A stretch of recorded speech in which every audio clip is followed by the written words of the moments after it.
Hello students and friends, welcome to simple solution centre. Simple solution centre में आपका स्वागत है। हम 10वीं वर्ग की जो एक चैप्टर है बीजगणित, उसको लेकर के चल रहे हैं। दो चरों वाले रैखिक समीकरण। इसका एक एक्सरसाइज कंप्लीट हो चुका है, जिसके अंतर्गत आप देख रहे हैं दो चरों वाले रैखिक समीकरण युग्म का हल ज्ञात करना, यानी इनके हलों को ज्ञात करने की कई विधियां हैं जो आपको बोर्ड पर देख रहे हैं। एक ग्राफीय विधि है, दूसरा प्रतिस्थापन विधि है, तीसरा विलोपन विधि है, चौथा वज्र गुणन विधि है। ग्राफीय विधि से हल करना आप सीख चुके हैं, इसलिए ये आप जानते हैं, हम अब ये नहीं बताएंगे। आप देखिए प्रतिस्थापन विधि है। प्रतिस्थापन विधि जिसे हम सब्स्टिट्यूशन मेथड भी कहते हैं। तो प्रतिस्थापन देखिए नाम से स्पष्ट है। प्रतिस्थापन यानी स्थान का बदल देना। प्रति मतलब दूसरे का स्थान ग्रहण कर लेना, यानी x स्थान ग्रहण कर लेगा y वाले का, y स्थान ग्रहण कर लेगा x वाले का। जो समीकरण आप एग्जांपल रूप में यहां देख रहे हैं x + y = 3 और दूसरा समीकरण है 4x - 3y = 26। तो इसमें क्या करना है, आपके पास स्वतंत्रता है कि आप x को y के रूप में लिख लीजिए या y को x के रूप में लिख लीजिए। ऐसा आप सब समीकरण फर्स्ट से कर सकते हैं या फिर समीकरण सेकेंड से कर सकते हैं। दोनों आजादी आपके पास है।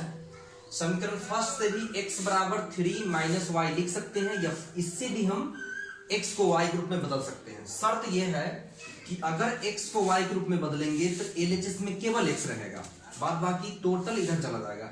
जैसे 3y भी इधर चला जाएगा, 4 जो x के गुणांक में वो भी इधर जाएगा, इधर गुना में है इधर भाग में जाएगा।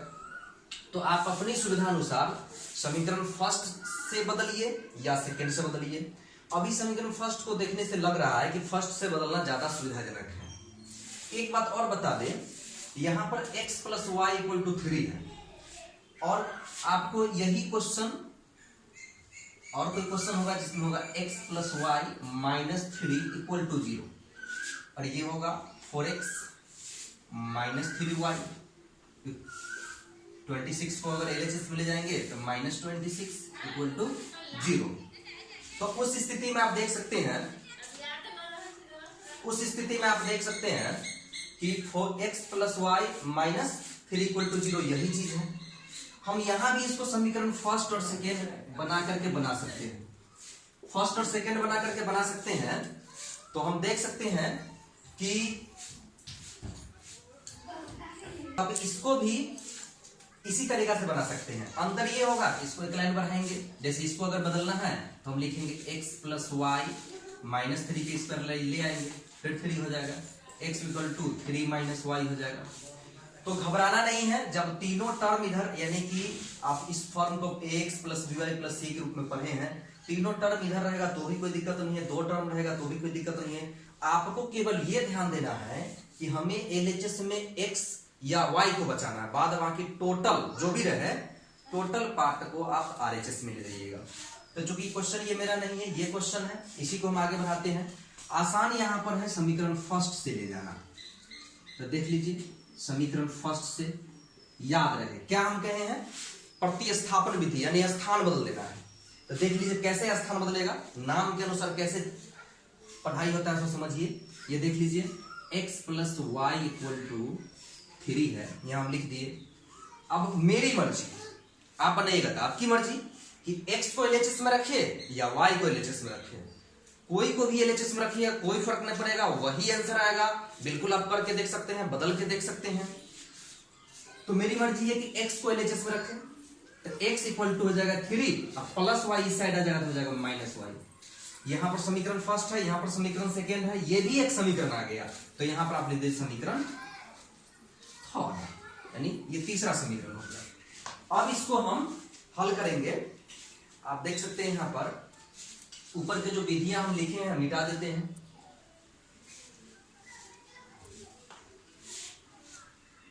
अभी हम प्रतिस्थापन विधि पढ़ रहे हैं।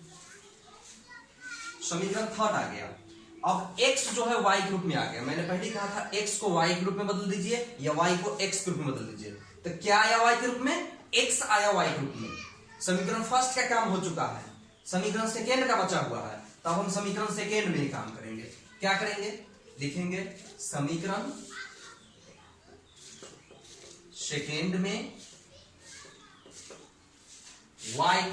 x का मान रखने पर, x का मान कहां से रखने पर, समीकरण थर्ड से रखने पर, समीकरण थर्ड से रखने पर। तो देख लीजिए समीकरण सेकेंड ये है, किसका मान रखना है, x का। तो यहां 4x है तो x नहीं लिखेंगे क्योंकि x का ये मान रखना है हमको 4x। x के जगह क्या रख देना है, x के जगह रखना है 3 माइनस y। तो 4 इंटू 3 माइनस y। अब उसके बाद क्या है, माइनस 3y है, 4x के बदले तो लिख लीजिए माइनस 3y, तो माइनस 3y आप लिख लीजिए। उसके बाद समीकरण सेकंड क्या है, इक्वल टू 26 है, वो भी लिख लीजिए। अब क्या करना है आपको, इसको गुना कीजिए, 4 तिहाई 12, 4 और y को गुना करेंगे तो 4y minus 3y equal to हो गया 26। 12 माइनस 4y माइनस 3y हो जाएगा माइनस 7y इक्वल टू 26। अब यहां पर क्या काम कीजिए कि 12 को यहां रख दीजिए, 26 को इधर ले आइए, माइनस 26 इक्वल टू 7y। आप सोच रहे होंगे कि 7y को हम इधर भी रहने दे सकते थे, तो ये माइनस में आ जाता, फिर काटना होता, कोई प्रॉब्लम नहीं है, आप दे सकते थे। हमने इसको इधर लाया, साइड चेंज, साइन चेंज, इधर माइनस था इधर प्लस हो गया, ये प्लस में था इधर माइनस में हो गया, घटा दीजिए। 12 में से 26 तो नहीं घटेगा, तो 26 में से 12 घटाइए, माइनस में लिख देंगे, तो कितना बचेगा, 6 में से 2 गया 4, 14 बचेगा, माइनस 14 इक्वल टू 7y।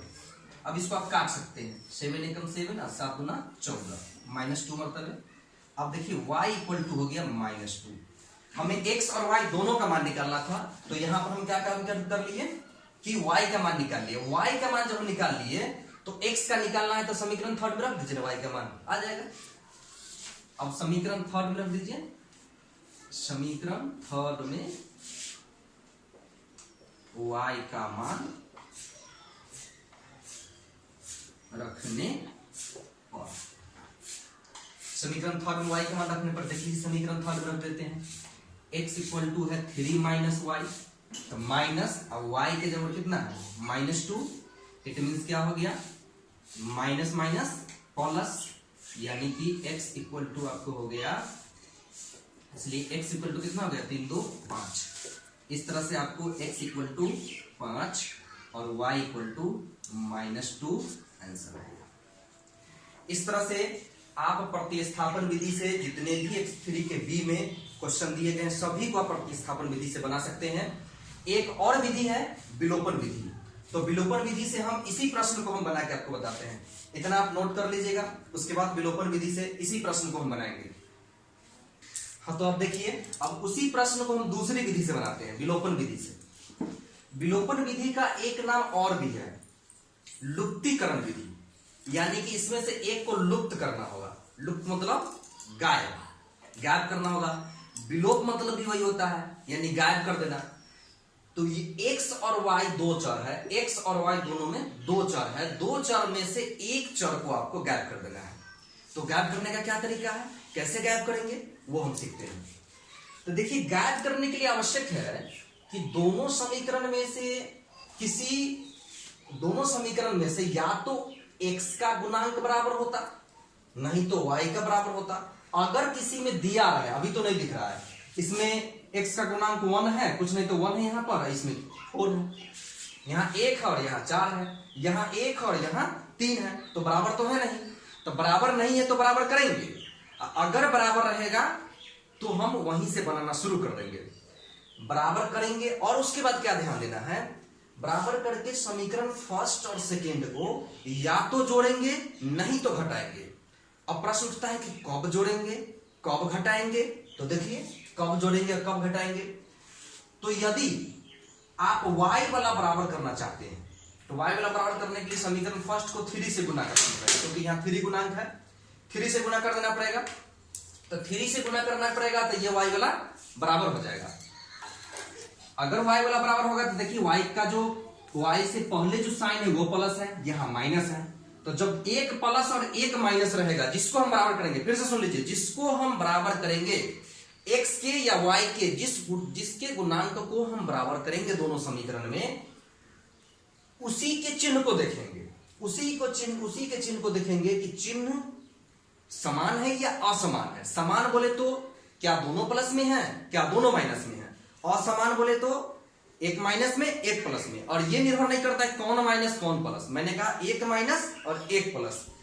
जैसे देख लीजिए यहां प्लस है यहां माइनस है, यदि एक प्लस और एक माइनस होगा तो घटाएं तो जोड़ेंगे। फिर से सुन लीजिए, यदि एक प्लस और एक माइनस में रहेगा तो क्या करेंगे, जोड़ेंगे, और दोनों प्लस में रहे दोनों माइनस में रहे तो घटाएंगे। तो फिलहाल आप देख लीजिए कि यहां पर क्या कंडीशन बन रहा है। यदि y वाला गुणांक को हम बराबर करना चाहते हैं तो यहां 3 है तो इसके गुणांक से इसमें गुना करेंगे। याद रहे, इसके यहां जो y का गुणांक होगा, y को बराबर करना चाहते हैं तो y के गुणांक से, यानी समीकरण सेकेंड में जो y का गुणांक है उसके गुणांक से समीकरण फर्स्ट को गुना करेंगे, और फर्स्ट वाले y के गुणांक से सेकेंड को गुना करेंगे। तो यहां देख लीजिए संयोग से यहाँ पर गुणांक y है, y का गुणांक समीकरण फर्स्ट में 1 है, 1 से गुना करने पर कोई फर्क नहीं पड़ेगा, फिर भी आपको हम समझने के लिए बता देते हैं कि इसके गुणांक को, जैसे हम y वाला बराबर करना चाहते हैं तो इसके गुणांक 3 है तो 3 से यहाँ गुना कर दीजिए, और इसके गुणांक 1 है तो 1 से गुना कर दीजिए। अगर यहाँ 2 रहता तो 2 से गुना करते, 5 रहता तो 5 से गुना करते। अब जो टर्म हम लिए हैं y को बराबर करने के लिए, y को गायब करना है, तो y को गायब करना है तो एक प्लस में एक माइनस में, तो यहां लिखेंगे जोड़ने पर। यदि इसको बराबर करने के बारे में हम सोचते तो 4 से गुना करना पड़ता, यहाँ 4 है यहाँ 4 है यहाँ 1 आ जाता। 4 से गुना करते तो इसके पीछे कोई साइन नहीं तो प्लस प्लस पहले से, तो उस स्थिति में आप देख लीजिए समान चिन्ह आ गया। मैंने क्या कहा था, जब समान चिन्ह होगा तो जोड़ेंगे कि घटाएंगे, घटाएंगे तब घटाते। लेकिन यहाँ इसको हम बराबर करने के लिए चले हैं तो यहाँ क्या करना पड़ा, हमें जोड़ना पड़ेगा। तो ये भी याद रहे कि हम उसी को बराबर करेंगे जिसमें हमको घटाना ना पड़े, क्योंकि घटाव से आसान जोड़ होता है, घटाव में हो सकता है आप माइनस प्लस गलत कर लीजिएगा।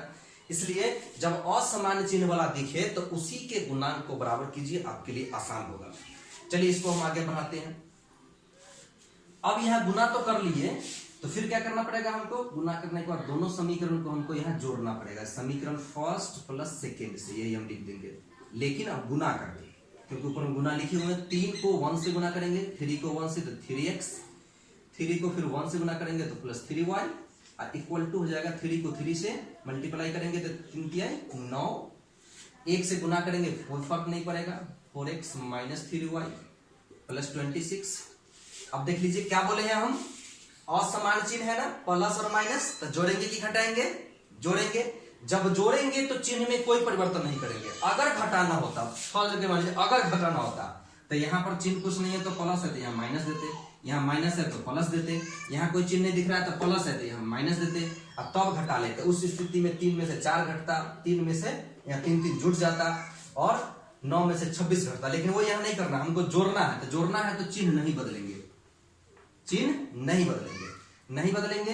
तो अब देख लीजिए ये दोनों 4 और 3 कितना हो गया 7, और ये दोनों बराबर है +3 -3, जोड़ में कट जाएगा। अब यहाँ ये दोनों जोड़ दीजिए, 26 और 9 कितना हो जाएगा 35, 7 से काटिए, 7 एकम 7, 7 पचे 35, x इक्वल टू हो गया आपका 5। अब x निकल गया 5, और x के मान को समीकरण फर्स्ट में या सेकेंड में किसी में रख दीजिए। तो आसान क्या लग रहा है रखना, फर्स्ट में कि सेकेंड में? डेफिनेटली फर्स्ट में रखना आसान होगा, तो फर्स्ट में रख दीजिए। ये लिख दीजिए समीकरण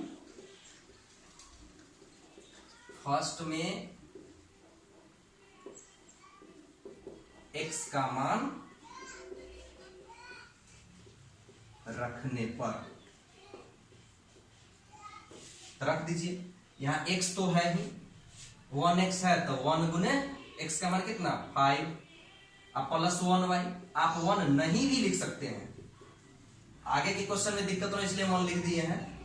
5 को 1 से गुना करेंगे 5 ही रहेगा, यानी y इक्वल टू क्या हो जाएगा 3, 5 को 1 से गुना करेंगे तो 5 रहेगा, यानी कि 3 माइनस 5, और y इक्वल टू कितना गया -2।